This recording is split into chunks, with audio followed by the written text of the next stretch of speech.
Vale. Bueno, pois imos comenzar. Ben, en primeiro lugar, moitas grazas a todos e a todas por asistir a este acto do Foro Social da Mariña, esta palestra, unha máis de, xa levamos unhas cuantas desde que fundamos o foro en novembro do 2022, é dicir que vai facer prácticamente 3 anos que empezamos que un grupo de amigos e de amigas e de xente coñecida pois tiñamos inquedanzas ante unha situación que se estaba a producir e que se sigue estando a producir, como é a consolidación do autoritarismo, da extrema dereita, e que 3 anos despois vemos que este autoritarismo e este ascenso da extrema dereita está consolidándose e que está en ascenso. Vemos gobernos totalmente autoritarios en Estados Unidos, en Argentina, en moitos países de Europa, pero tamén observamos outras cuestións como é o control total dos medios de comunicación por parte dos grandes poderes económicos, a utilización da xusticia para frenar e para reprimir e para restringir dereitos de expresión, de manifestación, unha oleada nova de gastos en rearme, de guerras e de xenocidios nos está asolando cada día. Cando nós creamos o foro, definíamos uns obxectivos. Non os vou a nomear todos, pero un destes obxectivos era a defensa dos dereitos humanos e, salientablemente, o pacifismo.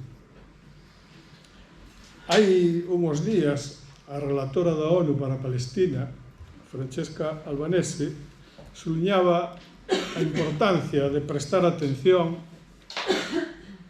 e mobilización social nesta nova fase autoritaria e de retroceso de dereitos. E ven a dicir que nos momentos nos que estamos vendo por primeira vez a humanidade un xenocidio indirecto, necesítase moito dereito internacional, moitos dereitos humanos, moita paz e moito coñecemento, moita decencia e moita sensatez nestes momentos. Outra muller importante na defensa da paz e na defensa dos dereitos de Palestina, como é periodista, das poucas periodistas hoxe que se manifestan con claridade e sin ningún tipo de problema, é a periodista Olga Rodríguez, que ven a decirnos que ninguén poderá dicir que non sabía nada.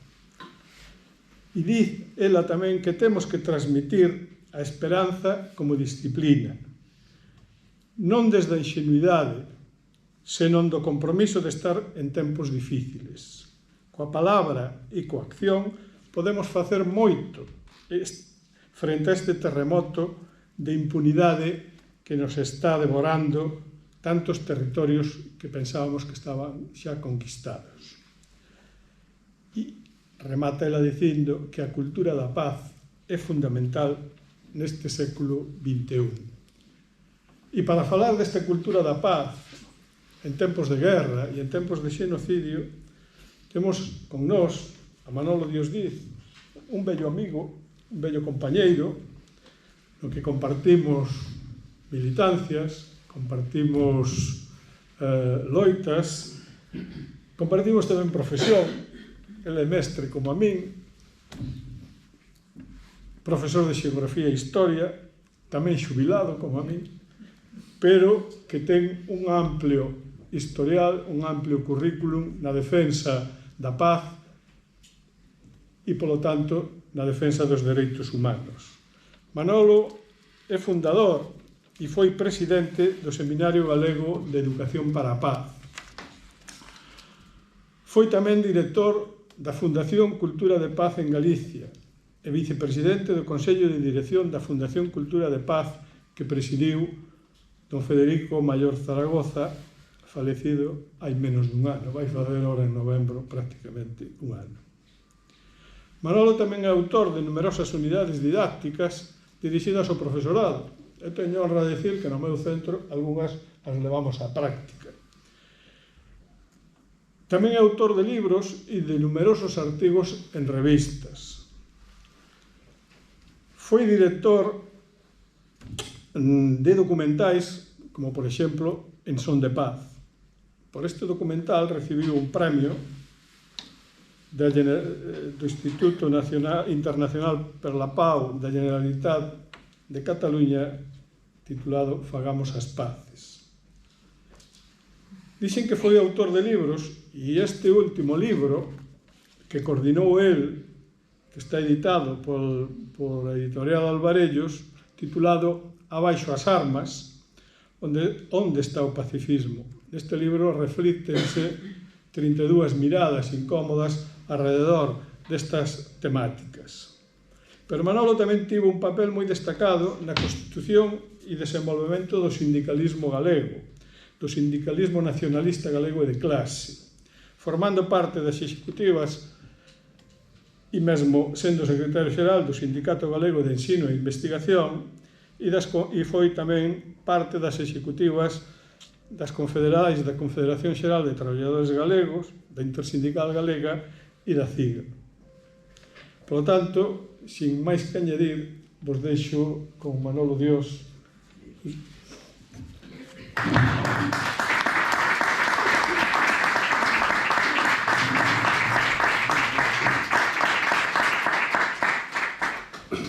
Bueno, moitas grazas, Manolo. Sacáchesme cousas das que xa casi nen lembraba, non? Grazas a todos e a todas por vir, por facer este esforzo. Permitídeme que, como vou a oficiar, pois que oficie co palestino que me regalou a Asociación Gianín de Santiago xa hai moitos anos, non agora, despois do 7 de outubro, senón que esta ocupación é algo que ven de moi atrás, tan atrás como 1948, non é, polo tanto, unha cuestión de hai 2 anos. De hai 2 anos para cá materializouse, como dixeches, ante os nosos ollos un xenocidio cruel, terrible, do que efectivamente ninguén pode alegar ignorancia, porque está sendo transmitido en directo, non? Quero tamén agradecer o convite do Foro Social da Mariña, e máis en particular a Manolo Parga e a Xusto, pois porque se lembraran de min para falar destas cuestións. A Manolo e a Xusto hai moitísimos anos que non os vía, e con eles pois teño lembranzas políticas, sindicais, no ensino e na vida social en xeral, non? Bueno, quero empezar por dicirvos que eu non son un xeostratega, nin son un experto en relacións internacionais, nen tampouco son un politólogo, e moito menos un tertuliano. Polo tanto, eu vos vou a dar a perspectiva ou a visión dun educador, dun docente, dun profe que dedicou pois toda a súa vida profesional a traballar a educación para a paz, a cultura da paz, os dereitos humanos, a mellora da convivencia escolar, con moito entusiasmo e durante moito tempo. Son un docente xubilado como Manolo, son un mestre e, ademais de mestre, pois son un educador para a paz. Desde mediados dos anos 80, que foi cando, dos anos 80 do século pasado, que foi cando decidimos crear un seminario, daquele era un seminario permanente de educación para a paz, un pequeno grupo de profesores e de profesoras de todos os niveis educativos, desde a educación infantil até a universidade. Creamos un seminario de educación porque estábamos sobre todo preocupados porque os temas que a nós nos interesaban, o que chamábamos daquela con certa petulancia os grandes problemas da humanidade, non estaban no currículum escolar. Ou non estaban, que era evidente, ou non se trataban. E para nós era necesario atopar recursos didácticos para poder abordar estes asuntos co noso alumnado, non? Era unha época non sei se tanto máis ou menos complexa que a de hoxe, porque tedes que lembrar que a mediados dos anos 80 o perigo dunha guerra nuclear era máis que evidente. Era o momento en que Estados Unidos quería implantar os euromisís en Europa mirando cara á Unión Soviética. Era o plan de Reagan, o chamado, o coñecido como Guerra das Galaxias, e non era unha saga cinematográfica, era algo real, non? Esta ameaza non só era unha ameaza para a Unión Soviética, sino que era unha ameaza para todo o mundo, unha ameaza para a paz mundial. Tanto foi así que alrededor deses anos nace o que podemos entender como movimento pacifista contemporáneo. O pacifismo tal e como coñecemos hoxe naciu en eses anos en Estados Unidos, en Europa, particularmente en Alemania. Lembro-vos a Petra Kelly, por exemplo, que foi a fundadora do Partido Verde alemán.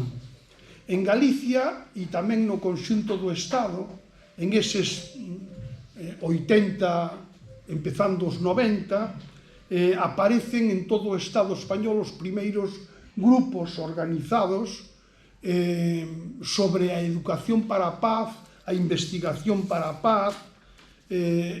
Prácticamente en todas as comunidades autónomas aparece un grupo similar. En Galicia estaba o Grupo de Educadores para a Paz de Nova Escola Galega, apareceu o Seminario logo Galego de Educación para a Paz, logo apareceron grupos en Madrid, o Seminario de Investigación para a Paz, Guernica Gogoratuz no País Vasco, o Centro de Las en Cataluña, que continúa facendo informes maravillosos, e en Galicia, pois, un pequeno grupo, xa vos digo, que habíamos todos nos dedos dunha man, organizamos o Seminario Permanente de Educación para a Paz e logo o Seminario Galego.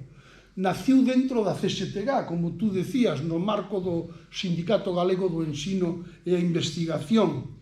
E Calo Iglesias, quero recordalo hoxe porque morreu hai pouco máis dun ano, Calo Iglesias foi o seu primeiro coordinador e presidente. Durante bastantes anos dinamizou el o Seminario Galego de Educación para a Paz. Lembrade que en esta época tamén era a época do referéndum da OTAN. Vos acordaredes, OTAN de entrada no, e todo o que dou lugar como movimento pacifista tamén no Estado español. Bueno, dito isto, para contextualizar, vou entrar máis en materia, non? Adolfo Pérez Esquivel, que é un gran amigo, que é medio galego, porque a súa familia, a familia do seu pai, é de Combarro, hoxe xa moi maior, pasa dos 90 anos, pero ten a mesma lucidez que sempre.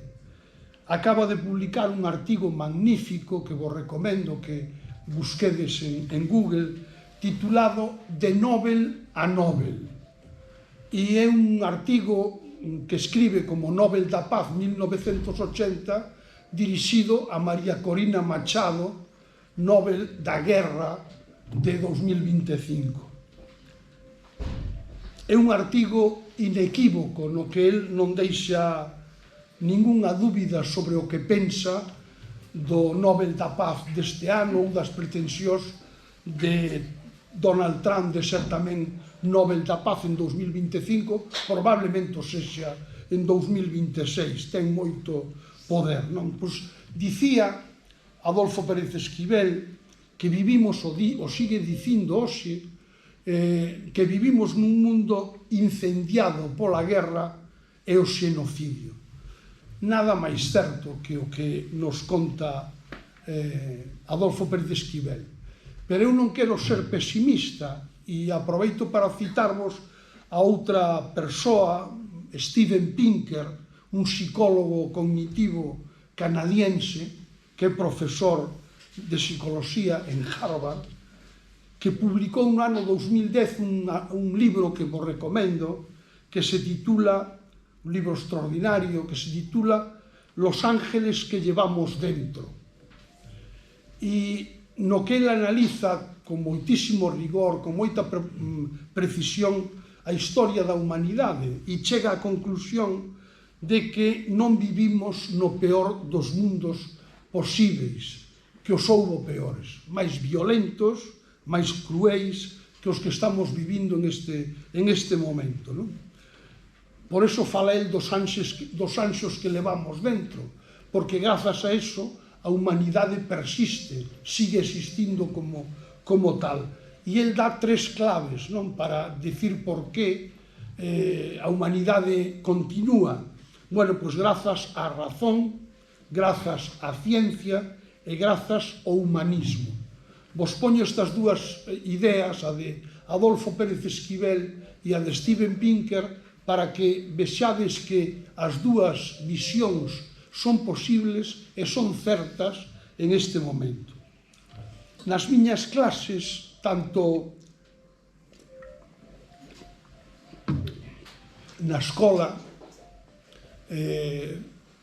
no instituto, na universidade, sempre facía un exercicio que era preguntarlle aos meus alumnos que definiran o concepto de paz, a idea da paz. Non resulta tan fácil como parece definir o que entendemos por paz. Mesmo a nós, aos que estamos aquí, nos resultaría probablemente complexo decir algo tan simple como definir a palabra paz e o significado da paz. A maioría da xente relaciona a paz coa guerra. Sempre a pon en relación coa guerra. Define a paz como ausencia de guerra. A ausencia de guerra sería a paz, non? Esta é unha forma de definir a paz que os investigadores para a paz califican de paz negativa. E logo hai outra forma de entender a paz, que é o concepto de paz positiva, que vou a determe un pouquiño, non? Pero cando eu falaba cos meus alumnos e lles preguntaba que definiran a paz, pois moitos empezaban a falar, por exemplo, do período comprendido entre dúas guerras. E é certo, pero o curioso é que parecera como que a guerra é o normal e a paz, o período entre dúas guerras, o extraordinario. Hai tamén alumnos que tiña que inmediatamente relacionaban a paz cos tratados de paz, empezaban a falar de Versalles, etc. Algúns falaban, e con moita razón, hoxe o vemos, a idea da paz romana, ou a idea da paz dos cemiterios, non? A maneira de construir a paz por medio da forza e por medio da violencia da que sabe tanto Donald Trump ou Netanyahu, non? Hai quen fala tamén da paz interior, esa maneira de estar en paz cun mesmo, a tranquilidade, o aillamento do mundo, etc. Son formas de definir a paz que salían sempre nas miñas clases, non? Pero foi un noruego, xa falecido, matemático, o fundador realmente da investigación para a paz, o que estableciu o concepto de paz positiva. Era Johann Galtung, o tuvemos en Santiago convidado hai uns anos. Ten unha extensa bibliografía, eu vos recomendo un libro clásico, non é máis amplo que este, que se titula Sobre a paz, que está editado en Fontamara, que tamén é do ano 85, aproximadamente, o ano no que naceu o seminario. Ten outro libro moi importante para o pacifismo, que foi Tras da violencia 3R, reconstrucción, reconciliación é resolución do conflito. Mirade que o último é a resolución do conflito. Antes hai que reconstruir, logo hai que reconciliar e, por último, hai que resolver.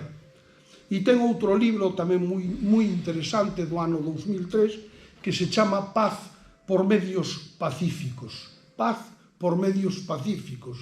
O que decía Gandhi, a paz é o camiño, non hai outros camiños para a paz, non?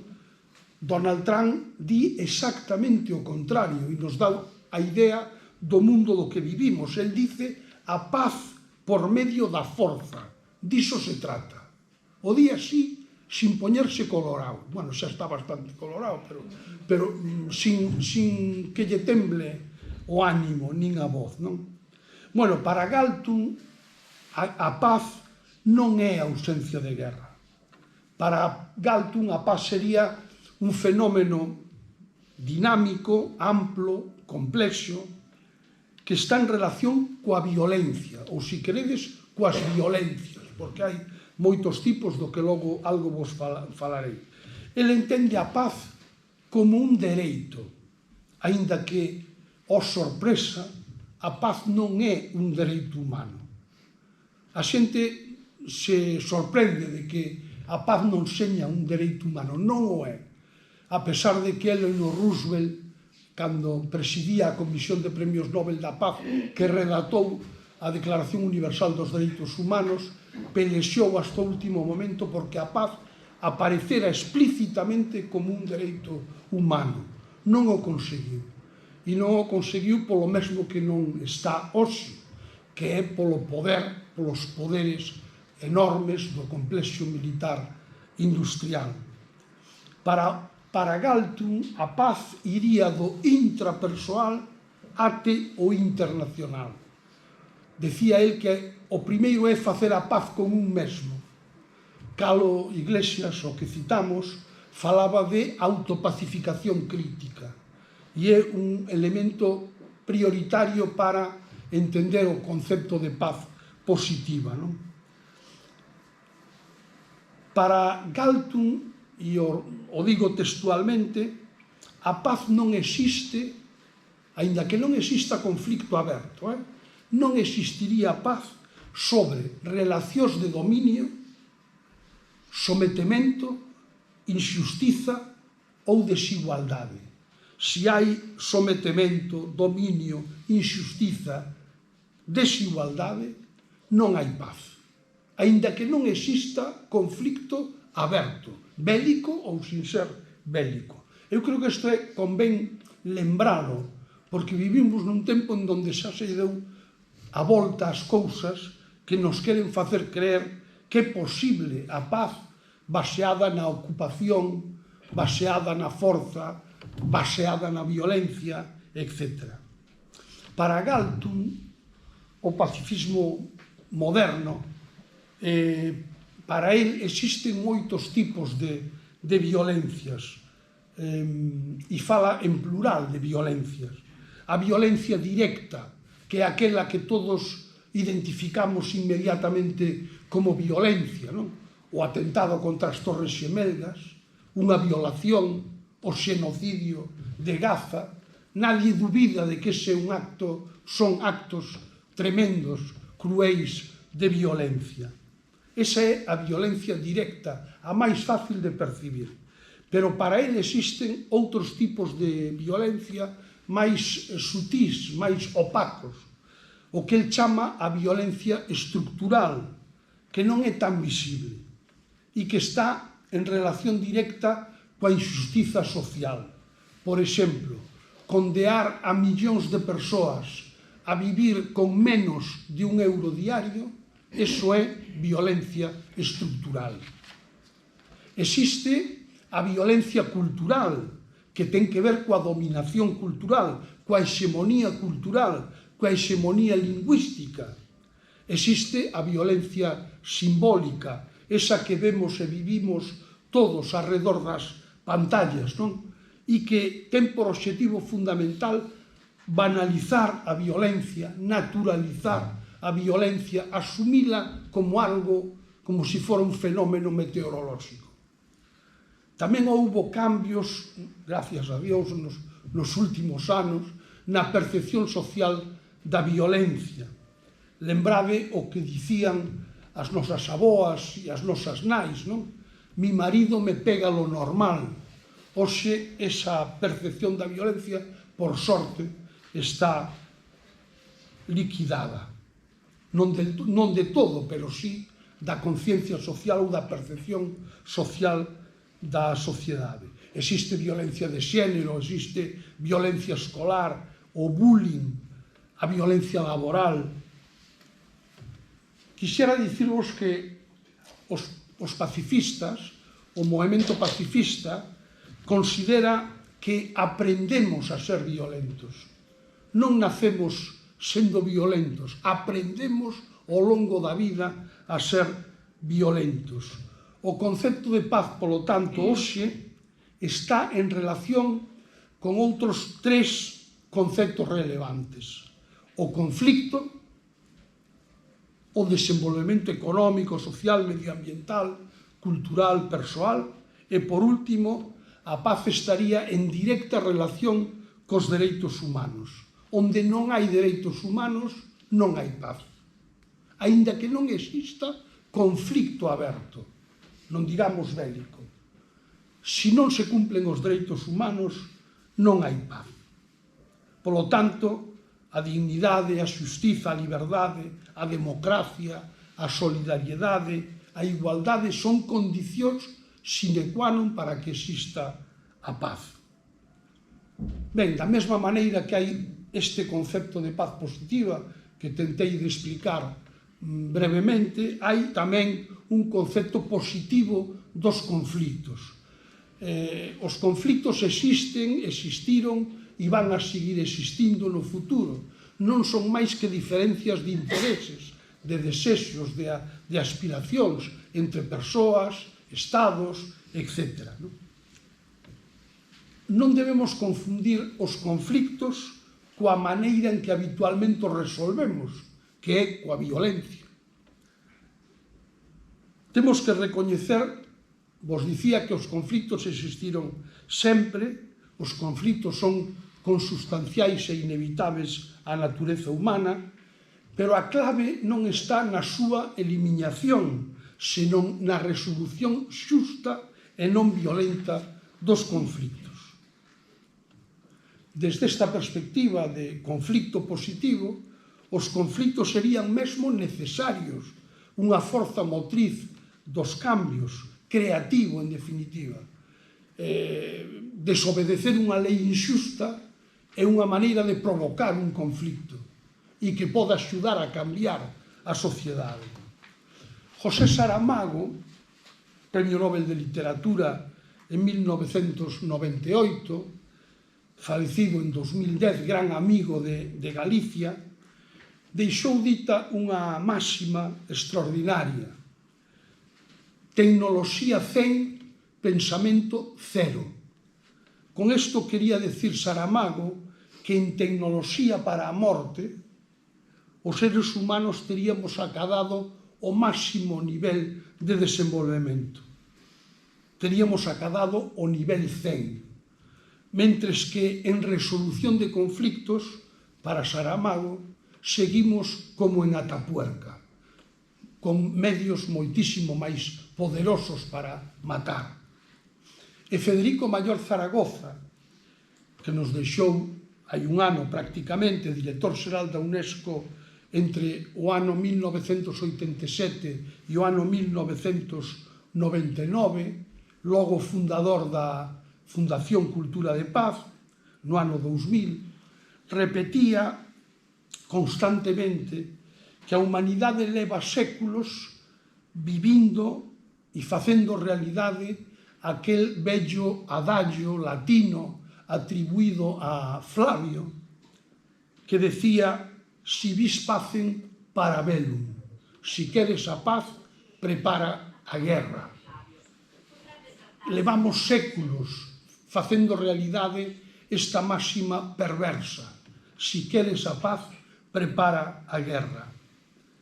Federico Mayor Zaragoza e o movemento pacifista dalle a volta a esa máxima e dice: si vis pacem, para pacem. Si queres a paz, prepara a paz. Faina contigo mesmo, cos demais, cada día, en todas partes. O concepto de cultura de paz, que é o que aparece no cartaz, en realidade é un concepto moi recente. É un concepto que foi acuñado pola Comisión de Premios Nobel da Paz en 1999, a proposta de Federico Mayor Zaragoza. Conseguiu aprobar unha declaración universal na Asamblea Xeral de Nacións Unidas, algo que foi unha completa sorpresa, nin o propio Federico Mayor Zaragoza o creía.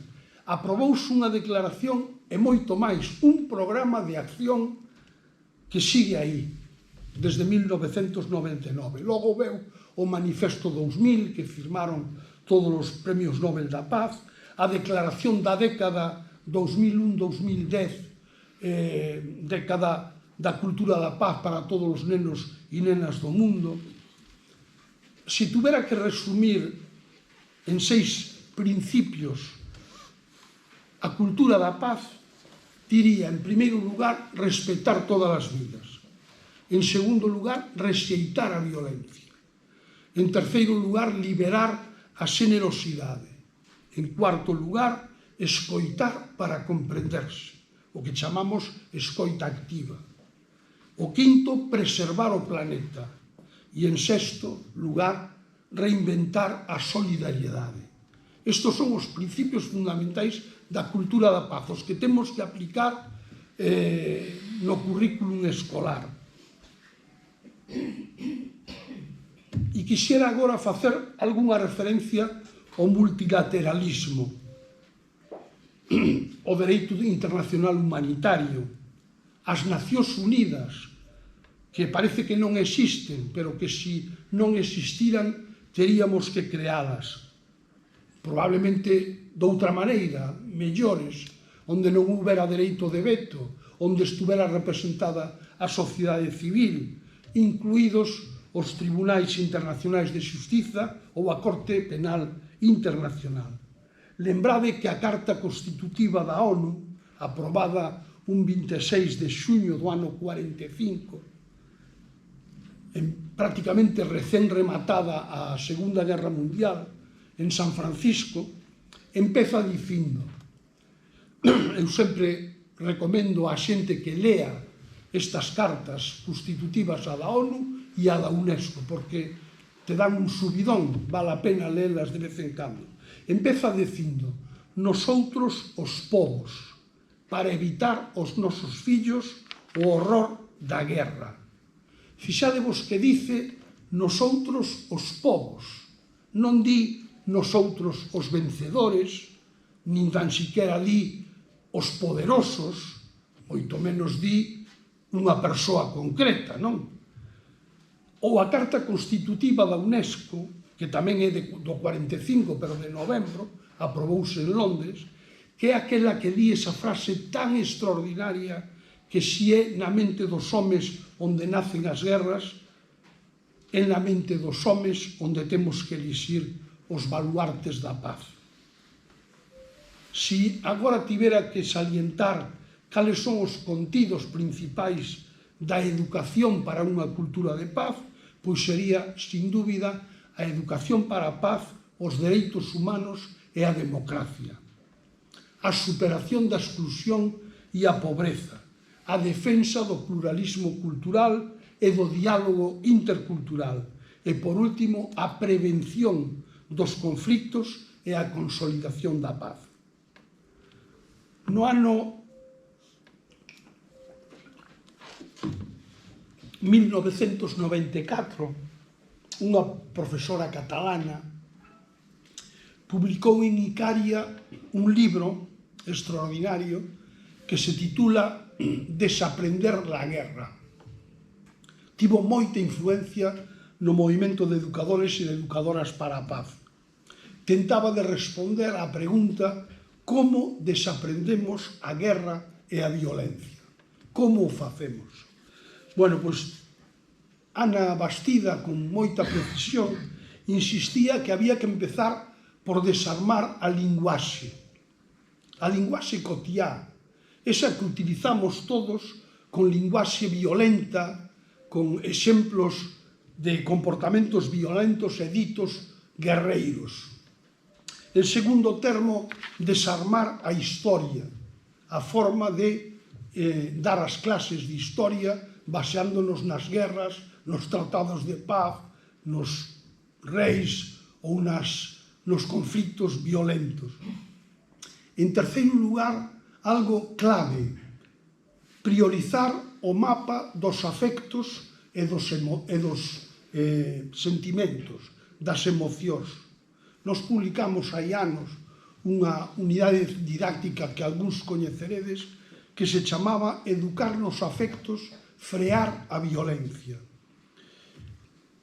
Xa antes un galego moi importante, Juan Roz Carballo, nos anos 60, publicou un libro precioso que moita xente non leeu, pero que eu vos recomendo, que se chama Violencia e Ternura, no que xa en aquela época, nos anos 60, falaba da urdime afectiva, falaba das redes cando as únicas redes que había eran as de pescar, as dos mariñeiros. Ben, pois el falaba da urdime afectiva, da urdime dos afectos, dos sentimentos, das emocións, como os mellores antídotos contra as violencias. Dicía Píndaro, alá por 400 anos antes de Cristo, que a guerra é doce para aquel que non a sufriu, pero para quen a coñece sinte un horror extremo tan só con achegarse a ela.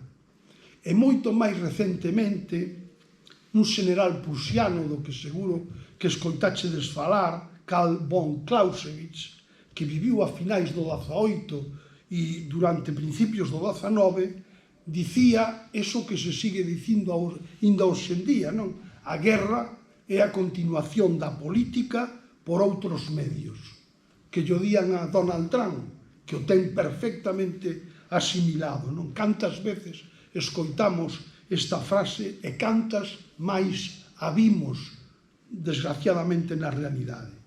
Para os pacifistas, para a humanidade de ben, a guerra, polo contrario, é o fracaso da política, un fracaso para toda a humanidade. Vou a ir rematando, para logo compartir e falar entre todos.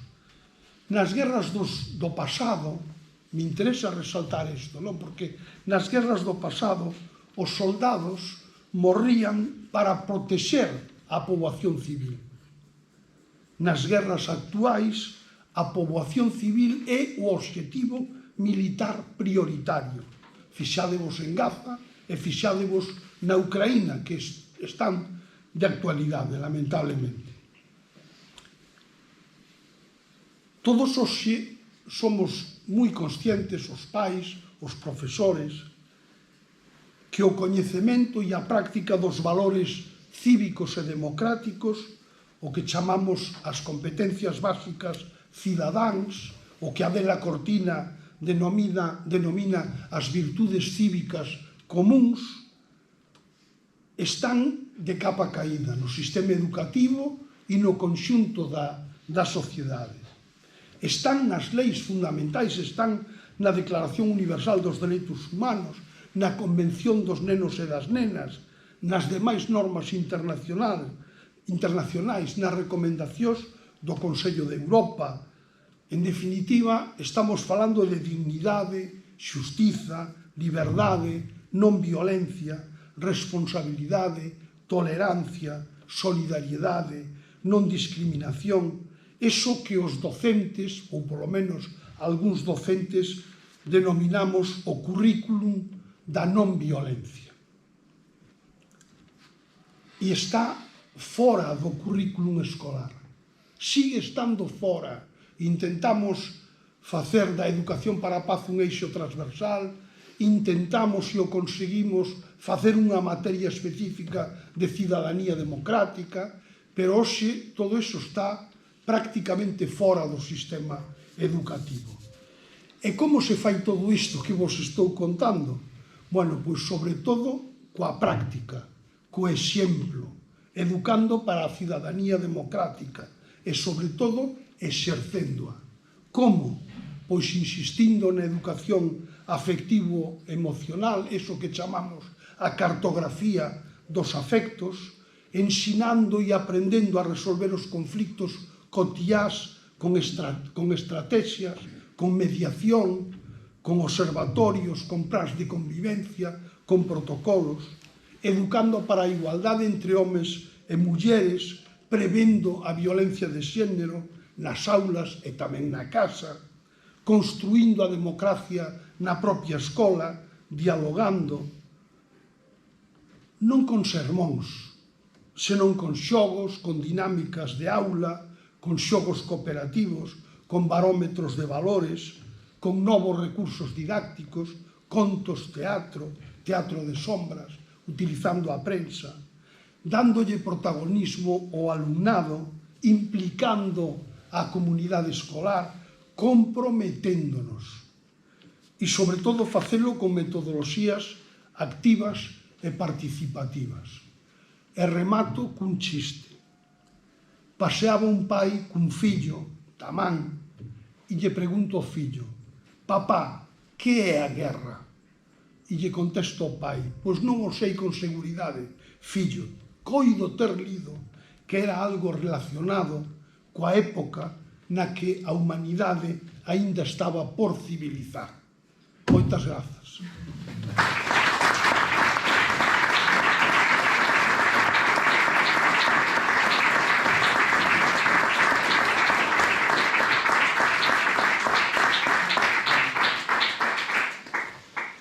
Ben, pois agora, se vos parece, abrimos un turno de intervencións. Que queira preguntar algo, dar unha opinión, un comentario, é benvido.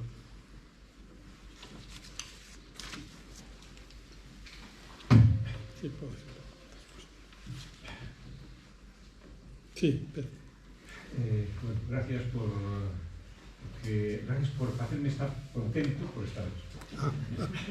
Entonces, eso es lo primero. Pero, a ver,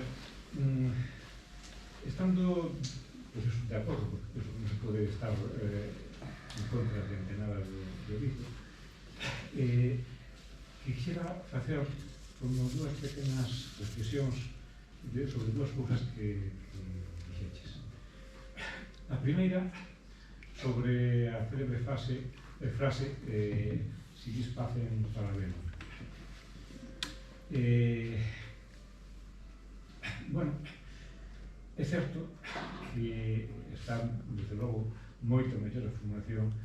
Se queres a paz, traballa pola paz, prepara a paz. Pero tamén é certo que hai unha empresa, non sei se é nome de empresa ou un nome comercial, que é para ver un. Mentras que non escoitei nunca a correspondente que sería para a paz. Isto indica simplemente como é mantida, por lo menos axuda, digamos, a comprender un pouco como é mantida esa guerra continua hasta o día de hoxe na sociedade actual. Por lo menos así me parece. Bueno, a segunda cousa é sobre a definición que dixeches ao principio. Eu tampouco sabía decir así en concreto, a definición académica ou tal, o que é a paz. Pero sí que teño moi claro que preferiría darlle a volta e, en vez de definir a paz como ausencia de guerras, definir a guerra como ausencia de paz. Por varias razóns. A primeira, por, digamos, rachar da preeminencia verba guerra fronte á verba paz. A raíz de aí, por outra segunda, porque esa preeminencia indica un pouco o core, o núcleo do pensamento en relación a todo este tema. Eu francamente prefiro que sexa ese núcleo a paz e non o núcleo a guerra. Pois non podo estar máis de acordo co que dices. Hai unha evolución, se queredes, que se ve moi ben na existencia dos chamados ministerios da guerra. Primeiro existían ministerios da guerra, logo pasaron a denominarse ministerios de defensa, hasta que chegou Trump e volveu para atrás, 100 anos, non? E volve a ter ministerios, o Ministerio da Guerra en vez do Ministerio de Defensa. Eu son dos que creo que chegará o día en que teñamos ministerios de paz. Estou convencido de que chegaremos a eso, non sei canto tardará e probablemente eu non o vexa, pero esa sería a evolución natural. Ministerios de guerra, ministerios de defensa, ministerios de paz, non? Eu comparto perfectamente o que dis. Johan Galtung o que fixo é as súas investigacións sobre a paz negativa era precisamente para tentar de cambiar ese chip que existía, que era considerar a paz exclusivamente como ausencia de guerra, non? Pero o que ti planteas de entender a guerra como ausencia de paz, eu me parece que é moi ingenioso e comparto, coincido plenamente. Fernando. Non sei se é unha percepción pois real ou non, pero a mí parece que entre 1985 e 1995, aí neses 10 anos, en prácticamente todos os centros de ensino galegos, moi especialmente entre os de ensino primario, en cada escola había como mínimo unha persoa que estaba organizada, unha persoa que a través dun sindicato, dun grupo pedagóxico, estaba organizada para o fomento da cultura da paz. E dá-me a impresión que así como nestes 40 anos melloramos moito a cultura da paz, creo que perdemos no referente á organización da paz. Quería que nos falases un pouco diso, e máis como están os casos pois noutras comunidades do Estado, se tamén houve esa relaxación do activismo pola paz. Bueno, eu coincido en que houve un período, digamos, de efervescencia que foi desde probablemente o 85 hasta incluso os 2000 aproximadamente, onde o movemento pola paz no conxunto do Estado tiña moita relevancia e, de feito, apareceron e siguen existindo. É dicir, outra cousa é o seu grau de influencia no sistema educativo. Pensade que en esa época apareceron as coñecidas como caixas roxas ou caixas vermellas cando foi o debate da LOCSE, e aí se conseguiu que a educación para a paz se convertira legalmente nun eixo transversal obligatorio. Logo mesmo conseguimos que houbera unha materia específica, pero eso foi efectivamente ese período que ti dices pouquiño máis. E é certo que no sistema educativo había unha enorme publicación, unha enorme preocupación por estos temas, e había moitas publicacións, apareceron multitud, por exemplo, sobre unhas 30 unidades didácticas sobre distintos aspectos da educación para a paz, que se distribuían mesmo gratuitamente aos coles, fundamentalmente aos coles, tamén a secundaria, pero de maneira moi prioritaria aos colexios de primaria. E si é certo, e logo dirás, bueno, por qué? Bueno, pois porque digamos, da influencia política no que eran as políticas educativas no conxunto do Estado, pois se foi perdendo influencia, se foi perdendo capacidade e foron capaces de rematar coa materia obligatoria para todos de educación para a ciudadanía e os dereitos humanos, que fora unha conquista extraordinaria, non? Bueno, pois iso eu creo que ten que ver tamén como evoluciona o conxunto da sociedade e son épocas, non? Son momentos que varían ao longo dos anos, non?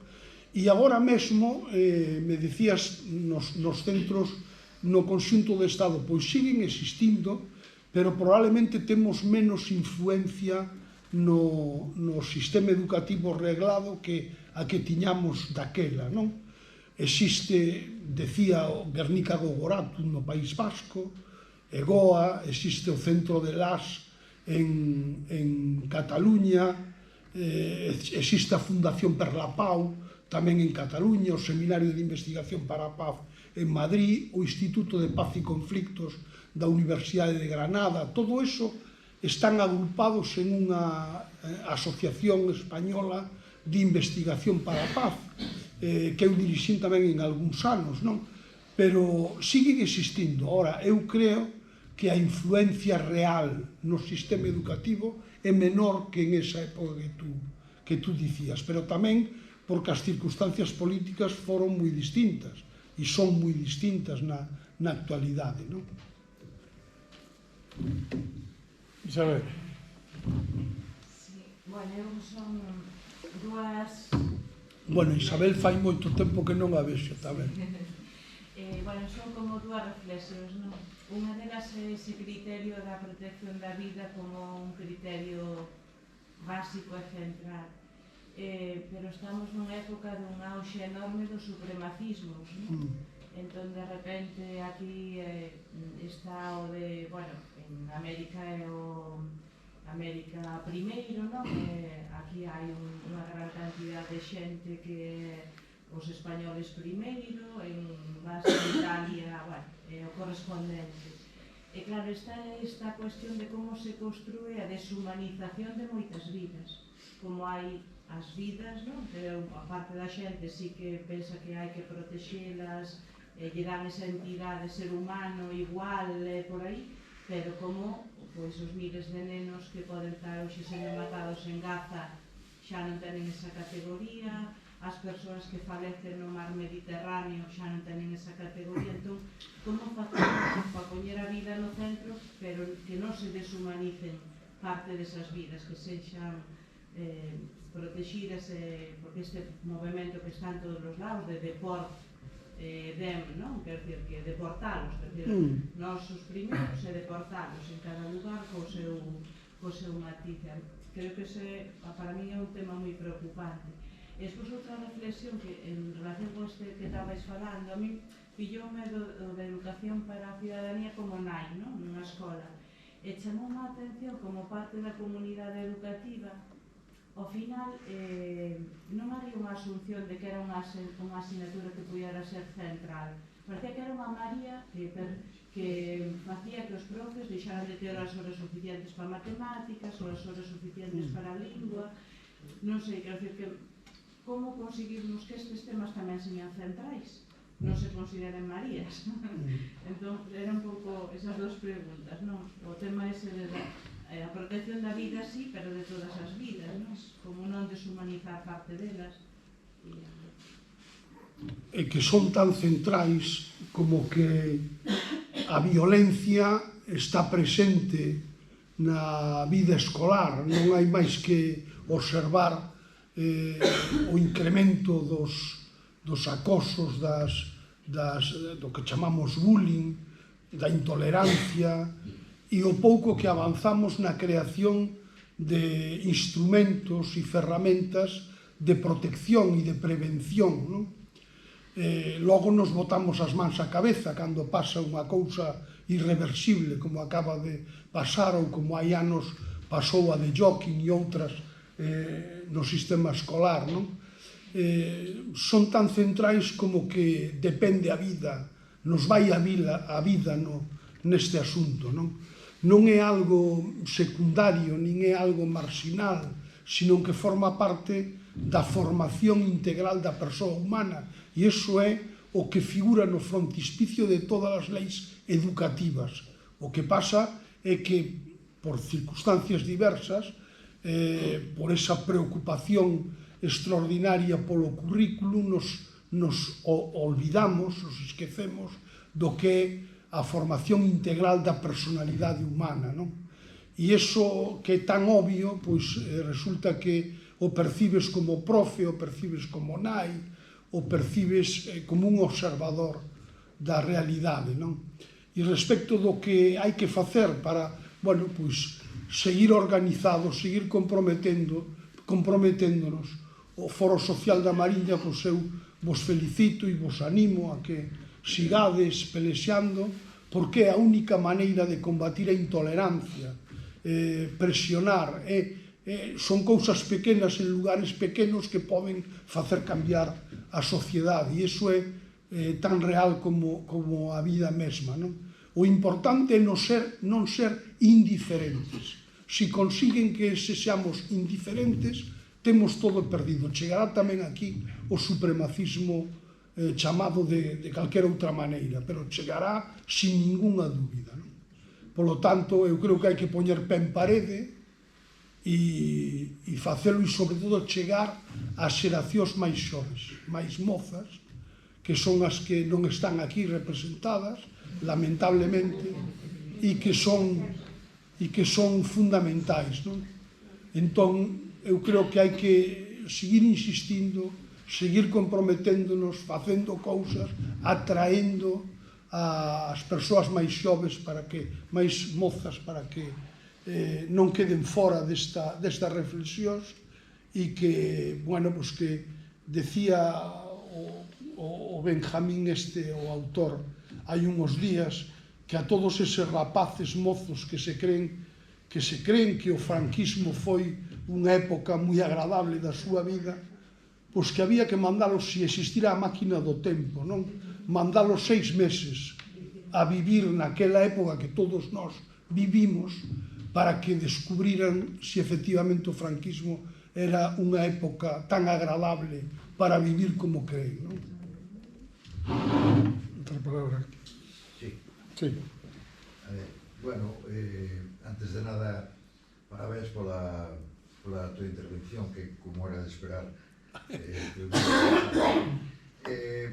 eu como membro da Nova Escola Galega... Lastre que é bo amigo, entón non lle fagades moito caso. Non, é simplemente un apuntamento ao respecto do que comentabades, Bernardo e máis ti antes, non? Que a experiencia de, pois eso, desde 40 ou 40 e pico de anos que teñemos en a escola con Educadores pola Paz e organizando encontros anuais, mesmamente desde hai varios anos con Portugal, e facendo intervencións, digamos, en centros, en algúns centros, facendo publicacións ou sacando manifestos por cousas que aparecen todos os días, pero o que si é certo é que se pode notar que dende aquela ata agora hai unha desmovilización, digamos, non? Sobre todo o profesorado, estou falando basicamente do profesorado. Unha desmovilización que lamentablemente non é única na educación pola paz, senón que é en máis cousas, non?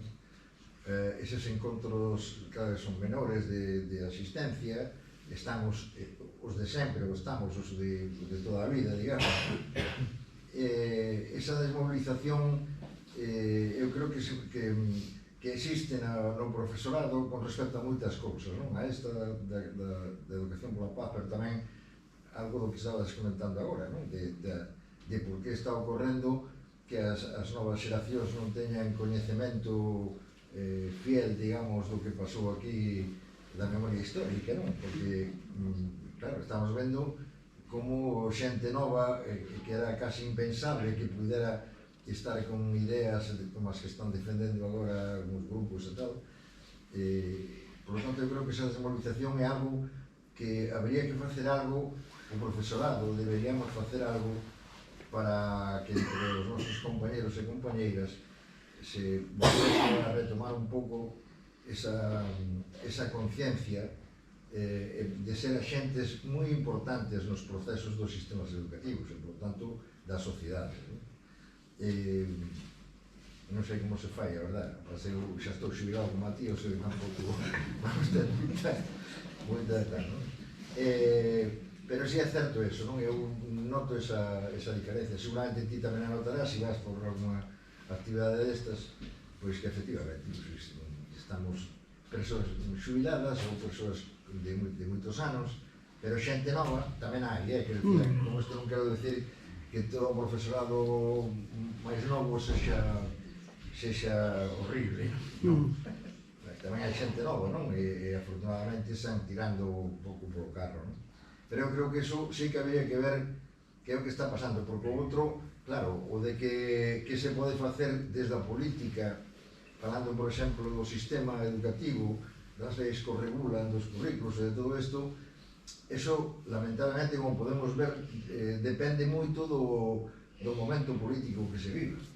Cando catizábamos das caixas vermellas, claro, nese momento había un momento político de certas posibilidades, non? Nese sentido.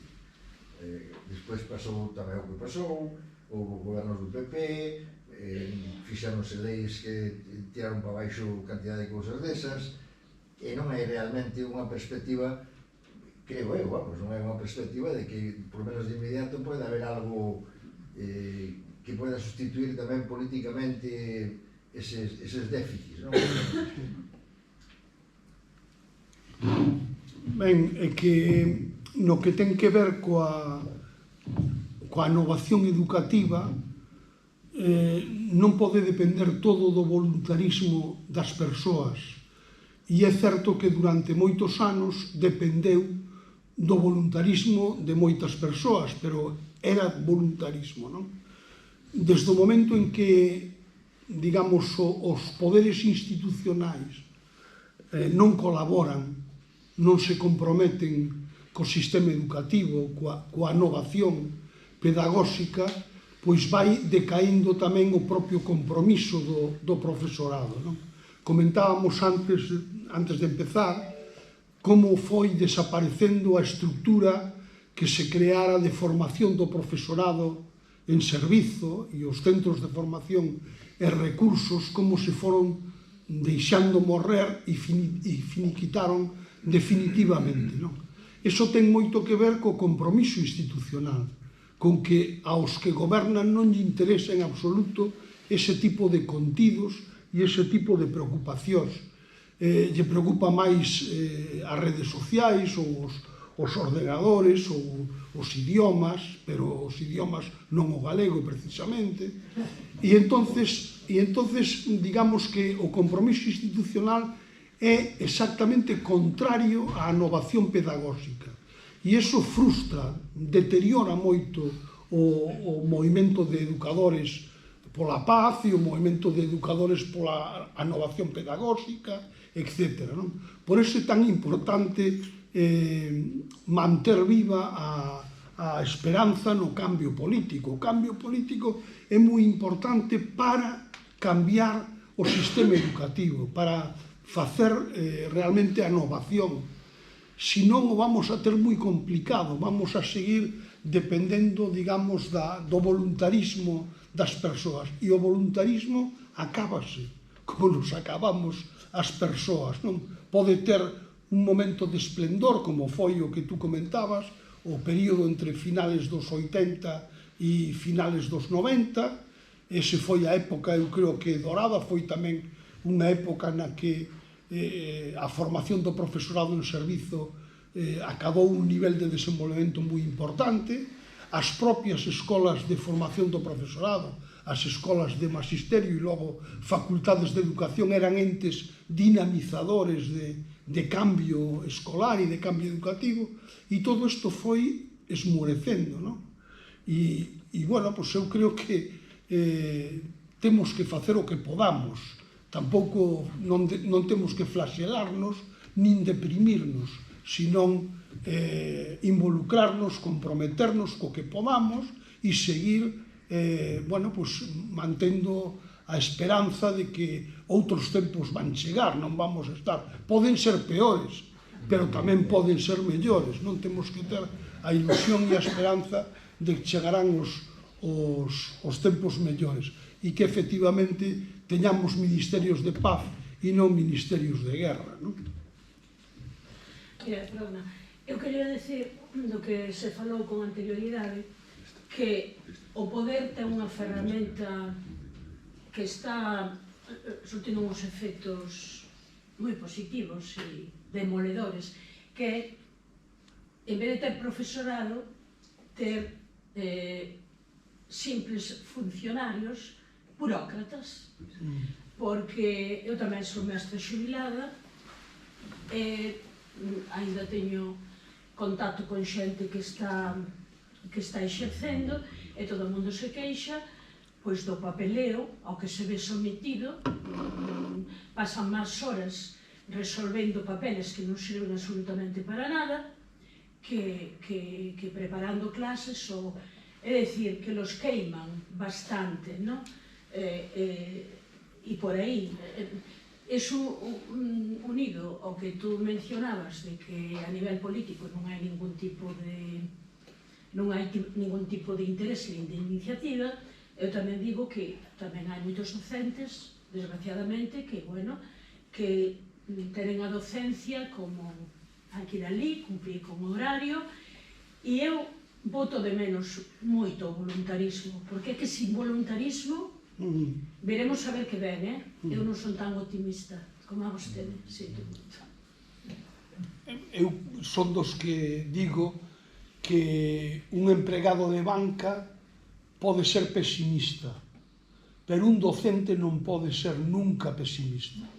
Temos que ser docentes optimistas, creer que o cambio é posible e creer que podemos cambiar a realidade. Eu xa sei que é moi difícil, pero cando nós estábamos traballando tamén pasaba. Quero dicir, tamén pasaba que nos señalaban co dedo. E cantas máis cousas facías, máis tiraban de ti para baixo, para que non as fixeras, non? Esa realidade a vivimos todos, non? O que eu creo que cambia é que as expectativas políticas de anovación son moi pobres en este momento, non? Non lle interesa en absoluto ao poder político a anovación, o cambio educativo, en absoluto lle interesa ter a xente ocupada no currículum oficial e nos papeleos. Nin desenvolver o espírito crítico do alumnado, para nada. Sí. Pero eu digo que para eso temos que ler os principios, digamos, fundamentais do que é a reforma educativa, non? Relelos de vez en cando e alguén dicirle, non? Cales son os obxectivos da educación, non? E entón, bueno, por aí eu vos animo a que como xubilados que sodes, pois que tamén sigades resistindo, traballando, presionando. Home, volver á escola xa casi non, xa casi non, pero influindo, que temos todavía moita capacidade de influir. Alguna intervención máis? Bueno, moitas grazas polas túas verbas e que deían pé a manter moitas conversas por os moitos conceptos que dixeche, mas eu vou centrarme en dous. O primeiro, aproveitando que llevas a Palestina no collo, moita xente reivindica hoxe a paz para a Palestina. Eu non reivindico a paz para a Palestina. Eu a Palestina reivindico xustiza e reparación. Porque eu penso que eles non están en guerra, eles están oprimidos. ese é o primer concepto. Non hai paz se non hai xustiza. Eu dixo outro de eso. O siguiente é a paz ten que ser universal. Non habrá paz mentras... Eu teño un poema dedicado aos nenos e ás nenas de Palestina en que digo que mentras un só neno ou unha soa nena duman sobre sangre o lume, non habrá paz para aqueles que millan e calan. Eu penso que a paz é universal. Non se pode distinguir paz. Hai paz aquí e ali hai un conflicto. Non, se hai conflicto ali, estamos todos pendentes dese conflicto. O sea, ese conflicto nos pode chegar en calquer momento. Entón, esos dos conceptos, xustiza e paz universal. Sí, coincido plenamente. É certo que en Palestina non hai unha guerra. En Palestina o que hai é unha ocupación dun territorio que lle pertenece ao povo palestino. E iso está así desde o ano 48 sin resolver. Polo tanto, eu creo que mentras o povo palestino non teña garantizado o seu dereito a autodeterminación e, polo tanto, se cumplan os dereitos humanos e alguén frene a Israel, sexan os organismos internacionales ou quen sexa, non haberá paz, aínda que efectivamente se acorde un alto fogo ou se impoñe un plan de paz que máis que un plan de paz parece un plan de inversión económica, non? Un plan de investimento para algúns, non? Que van facer un enorme negocio reconstruindo o que antes destruíron, non? Pero temos que confiar en que en algún momento os tribunais de xustiza actúen e que eu, por exemplo, vin pasar polo Tribunal de Xustiza a Karachi e a Milosevic e tampouco me creía que iban a pasar e pasaron. Pois eu me quero creer que Netanyahu acabará na Corte Penal de Xustiza e detido polo Tribunal da Haya, non? Polo tanto, non vai haber paz en Palestina mentras non este garantido o dereito a autodeterminación do povo e a recuperación do territorio que está ocupado e cada vez máis ocupado por Israel, non? Eu en eso comparto plenamente, e é certo que salvar a un neno é salvar o mundo inteiro e perder a un neno tamén é perder o mundo inteiro, non? Eu tamén coincido nesa visión da paz universal, non? Queres comentar? Non sei, espera que hai unha palabra. Como se ve desde este punto de vista da cultura da paz a violencia revolucionaria? A revolución bolchevique, a revolución francesa, a resposta violenta ante a opresión pode ser unha violencia lícita?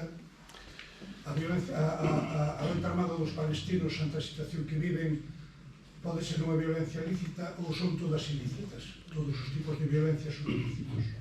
O movimento pacifista está dividido sobre eso, non?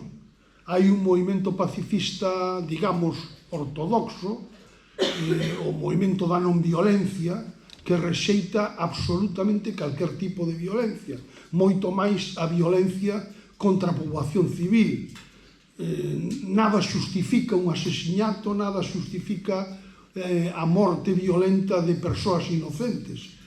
Eso é a posición, digamos, oficial do movimento pacifista. Tamén hai sectores do movimento pacifista que recoñecen o dereito á violencia lexítima e a propia Declaración Universal ou a propia Carta Constitutiva de Nacións Unidas di que cando desaparece a xustiza, desaparecen os dereitos humanos, desaparecen as leis universais, existe un dereito lexítimo á defensa, non?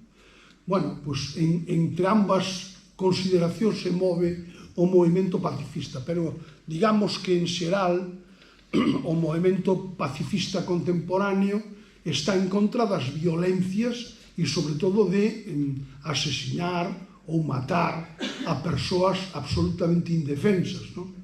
Iso é o ABC do pacifismo ortodoxo, digamos. Sí, querías comentar algo, ¿no? No, quería que, como aquí o Carlos, creo que sabe prácticamente de memoria o poema, pois, se non lo quixese declamar, era unha boa maneira de... Rematar, Sí, no hay problema. Si él se anima. sábelo de memoria. Sí, pois... Bueno, pues eu despido o acto e despois Fael dar as grazas a todos e a todas. Foi, creo, unha charla moi interesante e que, máis que deixar a desesperanza e a todo isto, eu creo que a única solución que temos é seguir organizados, seguir reivindicando, seguir exixindo, seguir facendo folgas, seguir con boicós activos a políticas e a produtos, e eu creo que ese é o camiño, non a desesperanza. E agora xa rematamos con Carlos, entón. Toma, ven para aquí. E o bispo... Eu penso que se me escoita ben. Ah, bueno. Vou poner aquí. Pois un poema de onde en recordo dos nenos e as nenas de Gaza. Di así. Os nenos e as nenas de Gaza xogan sobre ruínas, onde as bonecas non tiñen cabeza, onde os debuxos colgan cacinados na pared dun fogar que xa non é. As nenas e os nenos de Gaza aprenden a contar, non con lápis e papel, ou con xiz na pizarra, ou con pedras, senón con estalos de morte, mirando ao ceo, mirando os misiles no ceo, escoitando os tiros na escola da fame. Os nenos e as nenas de Gaza teñen medo, pero non o din. Teñen fame, pero non choran. Teñen nomes que nunca se irán nos xornais. Mentras un só neno e unha soa nena durman entre sangue e fume, non haberá paz para aqueles que miran e calan. Por eso, por eles, por nós, por a humanidade toda, paremos o xenocidio do povo palestino.